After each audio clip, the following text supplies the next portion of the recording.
बिस्मिल्लाहिर्रहमानिर्रहीम, अस्सलाम वालेकुम नाज़रीन, आप देख रहे हैं बद्दो और मेरा नाम राय साकिब है। नाज़रीन, बड़ा पॉजिटिव था बीइंग पाकिस्तानी में भी आप सब की तरह जब मुज़ाकरात की खबरें आई कि जनाब पाकिस्तान तहरीक इंसाफ हुकूमत बैठ गई इकट्ठे। कल तक ये सारी खबरें जितनी पॉजिटिव थी, एट वंस मायूसी फैलना स्टार्ट होगी कि जनाब पाकिस्तान तहरीक इंसाफ की मुलाकात नहीं करवाई जा रही इमरान खान साहब से। Pakistan Tehreek Insaf is not willing to give anything in writing, हुकूमत के सामने कुछ भी लिखा हुआ नहीं रखना चाहते। फिर एक और बड़ी डेवलपमेंट, अलीमा खान साहबा की स्टेटमेंट, उसके बाद शेर अब्दुल मरवत साहब की स्टेटमेंट्स डील को लेकर। सबसे पहले तो सुनिए आज बैरिस्टर गौहर साहब ने क्या फरमाया है। खान साहब ने इस बात का परमिशन दी है। आज खान साहब ने कहा है कि जो हमारे मुतालबात है वो बेशक आप इन राइटिंग दे दें। यहां से एक चीज तो क्लियर हो जाती है कि इमरान खान साहब ने कह दिया कि जो भी हुकूमती डिमांड है, जो हमारी डिमांड के रिक्वेस्ट है, वो आप रिटर्न दे दीजिए हुकूमत को। अब इससे आगे बढ़े तो डील को लेकर जो बहुत सारी चहमगोइयां थी, उसके ऊपर कल डील किसने ऑफर की इमरान खान साहब को और पीटीआई को, उसके ऊपर अलीमा खान साहबा ने क्या फरमाया, जरा सुनिएगा। बनी गाला का मेरे ख्याल में ऑफर आया, वो कह रहे थे अली में गंडापुर शायद लेकर आए थे और उन्होंने कहा अली भाई किस चीज के लिए जाना है बनी गाला हाउस अरेस्ट में। ये अगर 1.5 साल इस सेल में रखकर ये मतलब है कि अब आपको क्या घर की लग्जरी दे देंगे और हाउस अरेस्ट में। असल मकसद इनका ये है इमरान खान को जो असली बात इन्होंने दी, मुंह ना खोलो और अपनी शक्ल ना किसी को दिखाओ। अलीमा खान साहबा की गुफ्तगू से तो क्लैरिटी आ गई कि जनाब मैसेंजर या बीच में जो पैगाम रसानी का किरदार था वो जनाब अली मिन गंडापुर साहब ने निभाया। शेर अब्दुल मरवत साहब इससे थोड़ा सा आगे निकलकर, एक कदम आगे निकलकर खेले, जरा उनकी गुफ्तगू भी सुन लीजिए। अब यहां पर रुक जाइएगा। वो लोग जो पाकिस्तान तहरीक इंसाफ का फेस माना जाता है, शेर अब्दुल मरवत साहब को डेली किसी न किसी टॉक शो में रिप्रेजेंट कर रहे होते हैं अपनी जमात को। अलीमा खान साहबा तो इमीडिएट फैमिली हैं, इमरान खान साहब की हमशीरा हैं।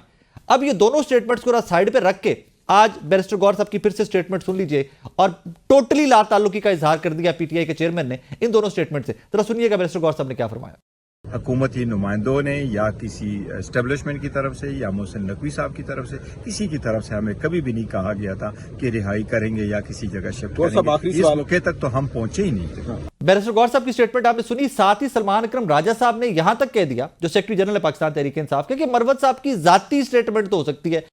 शेर अब्दुल मरवत ने जो रात बयान दिया कि गवर्नमेंट की तरफ से इनके मोहसिन नकवी की जानिब से ये पेशकश की गई थी हाउस अरेस्ट की और रिहाई की, क्या कहेंगे सर? नहीं, ये गलत है। देखिए, लोग चमगोइयां करते हैं, इस्तेकाक पार्टी की जानिब से बात करने का बहुत कम लोगों को है। बाकी जो मर्जी जिसके दिल में आए वो कह दे, इसमें कोई हकीकत नहीं है। यार यहां पर बैठे हुए कोई भी एक हमारा मेहमान, यहां पर पॉलिटिकल गेस्ट जो बैठा होता है, कोई भी सियासतदान बैठा होता है, वो अपनी जमात को रिप्रेजेंट कर रहा होता है, पर्सनल कैपेसिटी में नहीं बैठा होता। तो लगता यह है कि पाकिस्तान तहरीक इंसाफ कोई तजब्जुब का शिकार है, थोड़ी सी कंफ्यूजन का शिकार है। Hopefully in days to come वो कंफ्यूजन दूर करने में कामयाब हो जाएंगे। कॉज राना सनाउल्लाह साहब ने एक प्रेस कॉन्फ्रेंस में आज कहा है कि मुज़ाकरात आगाज हो जाएगा, दोबारा से स्टार्ट हो जाएंगे, रिज्यूम हो जाएंगे। प्रॉब्लम सिर्फ ये है कि स्पीकर साहब पाकिस्तान के अंदर मौजूद नहीं है। एनीवेज, शेर अब्दुल मरवत साहब की स्टेटमेंट बड़ी बामानी थी। या तो वो अगर पर्सनल उनकी स्टेटमेंट थी तो उसके ऊपर भी बात करते हैं, और अगर हुकूमती लेवल के ऊपर उनको कोई ऑफर की गई थी पार्टी लेवल के ऊपर तो उसके ऊपर भी बात करते हैं। हमारे पहले सेगमेंट के आज के मेहमान है पाकिस्तान तहरीक इंसाफ के सीनियर रहनुमा जनाब शेर अब्दुल मरवत साहब। मरवत साहब अस्सलाम वालेकुम सर। वालेकुम सलाम सर, कैसे मिजाज हैं, खैरियत से हैं? अल्हम्दुलिल्लाह। सर, आज इमरान खान साहब से मुलाकात भी हो गई पाकिस्तान तहरीक इंसाफ के रहनुमाओं की, मुज़ाकरात में पेशरफ्त क्या है सर? खान साहब को आगाह किया गया कि तहरीरी तौर पर मुतालबात मांगे हुकूमती वफद ने, और जिसमें खान ने कहा कि दे देने चाहिए थे। और फिर उन्होंने बैरिस्टर गौहर साहब को हिदायत की कि आप जो है मुज़ाकरात की टीम के जरिए मुतालिबात जो है गवर्नमेंट को तहरीरी तौर पर पेश कर दें। साथ में एक और रिलैक्सेशन दी। उन्होंने कहा कि अगर हुकूमत जो है वो उनको मुलाकात नहीं करने दे रही है पीटीआई की मुज़ाकरात की टीम से, तो उन्होंने कहा कि फिर भी आप लोग जो है 3rd सेशन कर लें और अगर 4थे सेशन की जरूरत हुई तो उसमें भी आप बैठ जाएं। ठीक है, लेकिन आपने फरमाया था कि कोई इमरान खान साहब की जो ट्विटर हैंडल से ट्वीट आई थी उसके बाद मुज़ाकरात तात्तुल का शिकार हुए, वो भी डिस्कशन हुई उस मैटर पे भी सर? मैंने ये कहा था, मैं तस्दीक कर लूं क्योंकि सोशल मीडिया पे फिर जो है जी ये एजर मेहदी और आदिल राजा और उनके जो टाउट है उन्होंने प्रोपेगेंडा शुरू किया हुआ है कि मैंने ये कहा था कि खान ने जो ट्वीट्स किए, चूंकि उनका जो जारखाना अंदाज है, हुकूमत या एस्टेब्लिशमेंट ये चाहती होगी कि मुज़ाकरात के दौरान जो है खान अपने लब बंद कर दे। मैंने कहा ये मुमकिन नहीं होगा। ओके, वो पहला हिस्सा आ गया है, दूसरा हिस्सा जो है वो स्किप कर दिया है। बिल्कुल ठीक हो गया। सर एक और आपकी स्टेटमेंट, आज पूरा टॉक शोज इसके ऊपर हो रहे थे, मोहसिन नकवी साहब की डील वाली ऑफर जो आपने फरमाया कि 24 नवंबर के एहतजाज से पहले मोहसिन नकवी साहब ने ऑफर की थी हाउस अरेस्ट की और उसके बाद 20 दिसंबर तक रिहाई की। सर एट वंस आपकी पूरी पार्टी ने ला ताल्लुकी का इजहार कर दिया उस स्टेटमेंट से आपकी।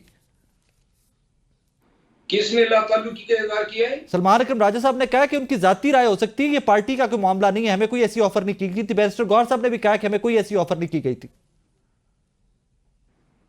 देखिए, बैरिस्टर गौहर साहब के मेरे चेयरमैन हैं और बहुत एहतराम है उनके लिए।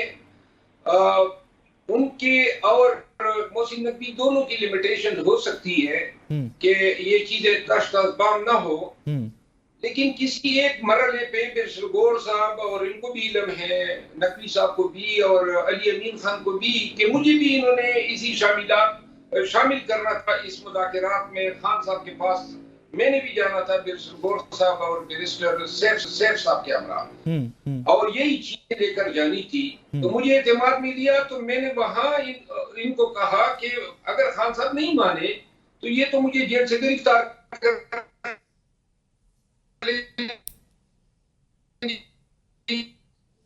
उनके 24 को ये शोर मचाएंगे कि फर्माइशी गिरफ्तारी की है। तो मैंने कहा मेरी गिरफ्तारी कि अगर कोई गारंटी होती है कि मुझे गिरफ्तार नहीं किया जाएगा, तो यूं इस खदशे के पेश नजर मैं खान साहब के पास जेल नहीं किया। बाकी 3.5 दिन 22 नवंबर से लेकर 25 नवंबर की रात तक ये मुज़ाकरात हुई है। वो मुज़ाकरात किस चीज पे हुए? क्या गिल्ली डंडा खेल रहे थे या कोई लूडो खेल रहे थे? और पीटीआई डी चौक क्यों ना आती अगर इसके बदले कोई पेशकश ना होती? तो यही पेशकशें थी, और मुझे जो है मेरी लिमिटेशन नहीं है, तो लिहाजा मैंने वो बात बता दी है जो हकीकत है। और यही मीडिया जो है उस वक्त इन चीजों पे डिस्कस कर रहा था, पाकिस्तान का मीडिया। और ये तो अब इन्हीं हजरात से आपने रिकॉर्ड पूछ ले, वो आपको बता देंगे कि हकीकत क्या थी। सर फिर सवाल यहाँ पर यह पैदा होता है कि सलमान अकरम राजा साहब जो आपके सेक्रेटरी जनरल हैं, उन्होंने भी कहा जी आपकी जाती राय है, पार्टी लेवल के ऊपर ये कोई चीज तरह की डिस्कस नहीं हुई थी।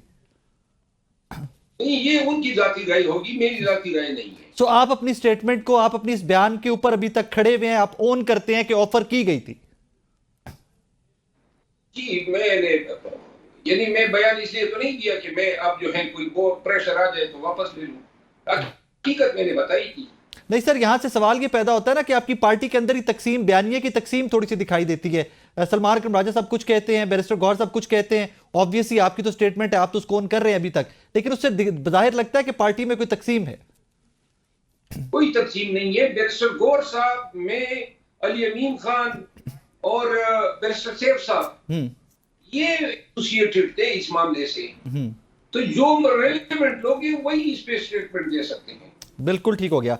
सर आज एक खबर यह भी आई है, इसकी कॉन्फर्मेशन भी दे दीजिएगा कि इमरान खान साहब ने कहीं पर यह कहा है कि एस्टैब्लिशमेंट के ऊपर कोई तनकीद ना की जाए, कोई तरह के बयानात ना दिए जाए पार्टी की जानिब से।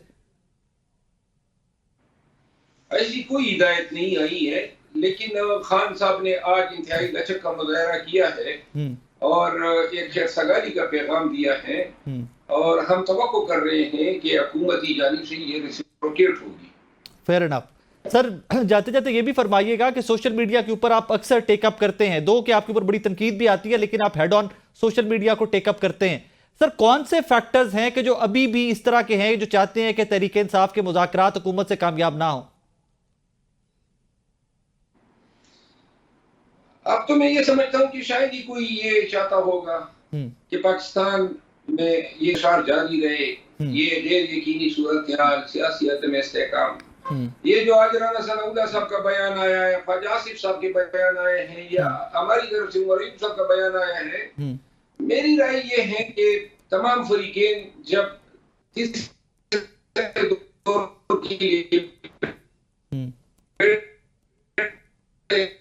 तो संजीव बात आ रही है। मरूफ साहब लास्ट क्वेश्चन सर आपसे, आपने फरमाया कि मोहसिन नकवी साहब को भी मुज़ाकराती कमेटी में शामिल किया जाना चाहिए। ऑब्वियसली मैं भी अंडरस्टैंड करता हूं, आप भी अंडरस्टैंड करते हैं मोहसिन नकवी साहब किन क्वार्टर्स को रिप्रेजेंट करते हैं इस हुकूमत के अंदर, बट आप ही के पार्टी के बानी चेयरमैन जनाब इमरान खान साहब तमाम तर मलबा लाहौर में जो कुछ हुआ 9 मई के बाद से लेकर आज तक, वो मलबा सारे का सारा मोहसिन नकवी साहब पे डालते हैं, और आप उन्हीं को चाहते हैं कि मुज़ाकराती कमेटी में भी बैठे, पाकिस्तान तहरीक इंसाफ से मुज़ाकरात भी करें। वो मलबा तो सही डालते हैं। पंजाब में जब ये वज़ीर आला थे, इन्होंने इलेक्शन का क्या असर किया और हमारा क्या असर किया जी। ये अभी जो डी चौक में जो कत्लेआम हुआ है वो भी इनकी रही मिन्नत है। ये इन अवामिल का और उनको मुज़ाकरात की टीम में डालना ये तो अलग चीजें हैं, क्योंकि जो गुज़िश्ता मुज़ाकरात हुए 22 से लेके 25 नवंबर की रात तक वो इनके साथ हुए और मुताबिक मौके पे उन्होंने लचक दिखाई, हमारी टीम को खान तक रसाई दी, उन रात की वक्त दी, अपना तैयारा दिया। और ये जो मुलाकात नहीं हो पा रही थी, तो मेरा ख्याल ये था कि ये अगर होते तो शायद ये मुलाकात ना होना इतनी तवाला तैयार न करता। इन हकाइक के पेश नजर मैंने कहा था, और फिर एक तबका फिक्र की नुमाइंदगी भी होती। मैंने कहा कि वो होती तो अच्छा होता, ये मेरी ख्वाहिश नहीं थी, मैंने इन हालात की वजह से ये एक राय दी थी। सर लास्टली ये फरमाइएगा कि मैं हमेशा से कहता हूं मेरी दुआ है कि मुज़ाकरात कामयाब हो। इन केस मुज़ाकरात नहीं कामयाब होते तो आप हमारे शो में पहले भी कह चुके हैं कि जनाब फिर फाइनल ऑप्शन एहतजाज ही होगी, फिर इस्लामाबाद की जानिब दोबारा आएंगे। आज सर जब मैं आपसे मुखातिब वहां पर में बात कर रहे हैं, आज क्या सिचुएशन है? इन केस अगर मुज़ाकरात कामयाब नहीं होते तो पाकिस्तान तहरीक इंसाफ के क्या ऑप्शन है? मुझे कभी यकीन है कि मुज़ाकरात कामयाब होंगे और पाकिस्तान इस बहरान से निकलेगा। सर लास्ट नहीं आएगी तो आज की, और इंशाल्लाह जल्दी पाकिस्तानियों के दिन फिरने वाले हैं। अमन देखना है, आश्ती देखनी है, और हमने पाकिस्तान में नफासत देखनी है। पाकिस्तान में हमने अकदार जो हम बुला बेटे हैं उनका रिवाइवल देखना है। जल्दी इंशाल्लाह सियासी कैदी बाहर आएंगे और सियासी कैदीन और एस्टेब्लिशमेंट इंशाल्लाह सब होश के नाखुन लेंगे। पाकिस्तान बहुत संगीन सूरत हाल से दो चार है, इसको निकालने के लिए हमें इत्तेहाद और इत्तेफाक की जरूरत है। सर जनवरी और फरवरी में इमरान खान साहब जेल से बाहर आते दिखाई दे रहे हैं आपको? 2 महीने मुझे साहब रमजान में बाहर आते दिखाई दे रहे हैं। आपका बहुत शुक्रिया जनाब, थैंक यू वेरी मच जनाब। नाज़रीन, मरवा साहब हमारे साथ मौजूद थे। कुछ क्लैरिफिकेशंस थी जो उनकी स्टेटमेंट्स के ऊपर बहुत कंट्रोवर्सीज थी, उनको उन्होंने एड्रेस किया। एक छोटा सा ब्रेक लेना मुझे, ब्रेक के बाद वापस आ रहे हैं।